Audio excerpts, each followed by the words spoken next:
Understanding vulnerability in English. Hello, everyone. Welcome to our English language learning series. Today, we're going to explore a fascinating aspect of English, the concept of being vulnerable. This phrase is not just common in everyday conversation, but it's also rich in meaning and emotion. Understanding it can greatly enhance your English communication skills. So, let's dive in. Being vulnerable is a phrase that refers to the state of being open to emotional hurt or criticism. It's when a person does not hide their feelings or weaknesses. This can be in relationships, friendships, or even public speaking.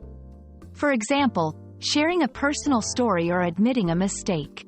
The key aspects of vulnerability include emotional exposure, risk, and uncertainty.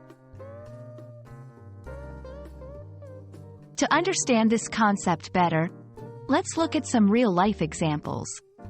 1. Admitting you are wrong in an argument, even though it's hard. 2. Asking for help when you're struggling, instead of trying to handle everything alone. 3. Sharing personal stories that show your fears or failures, not just your successes. These examples show vulnerability as a strength, not a weakness. It's about being authentic and human. Vulnerability is crucial in effective communication. It helps in building trust and deepening relationships. When someone is vulnerable, they show their true self, which encourages others to be open as well. In learning and using English, being vulnerable might mean practicing speaking even if you make mistakes or asking questions when you don't understand something.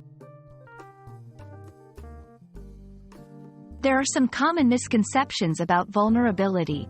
It's not a sign of weakness. Vulnerability is actually a sign of courage and strength. It's not just about sharing sad stories. It's about being genuine and honest, regardless of the emotion. It's not oversharing. Being vulnerable means sharing appropriately, not divulging every personal detail. I hope this video has shed some light on the meaning and importance of being vulnerable in English. Remember, vulnerability is about openness, honesty, and courage. It's a powerful tool for authentic communication. Keep practicing, and don't be afraid to show your true self when you use English. Thanks for watching, and see you in our next video.